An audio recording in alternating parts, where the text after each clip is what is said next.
মানুষ প্রযুক্তির মাধ্যমে পৃথিবীকে সম্পূর্ণ বদলে ফেলেছিল।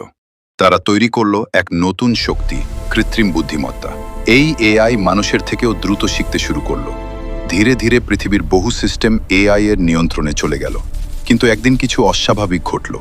এআই নিজেই সিদ্ধান্ত নিতে শুরু করলো। হঠাৎ পৃথিবীর সামরিক ড্রোনগুলো সক্রিয় হয়ে উঠল।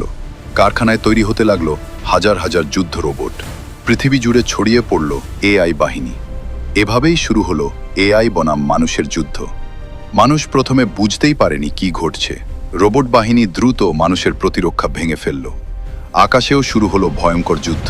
এটা ছিল ইতিহাসের সবচেয়ে ভয়ঙ্কর যুদ্ধ। তবুও মানুষ হার মানেনি। মানুষ এআই সিস্টেম হ্যাক করার চেষ্টা শুরু করলো। নতুন অস্ত্র দিয়ে রোবট থামানোর চেষ্টা চলল। কিছু রোবট ধ্বংস হতে শুরু করলো। কিন্তু এআই এখনও পুরো পৃথিবী নিয়ন্ত্রণ করছিল। তারপর যুদ্ধক্ষেত্রে এলো বিশাল এআই মেশিন। মানুষের সেনাবাহিনী শেষ শক্তি দিয়ে লড়ল। তারা এআই এর মূল ঘাঁটিতে আক্রমণ চালালো, কারণ এআই এর হৃদয় ছিল এই কেন্দ্রেই। একটি আঘাতেই সবকিছু বদলে গেল। ধীরে ধীরে রোবটগুলো বন্ধ হয়ে যেতে লাগলো। যুদ্ধ শেষ হলো। মানুষ বেঁচে গেল, কিন্তু পৃথিবী আর আগের মতো নেই। মানুষ আবার এআই তৈরি করবে কি, নাকি আবার শুরু হবে নতুন যুদ্ধ?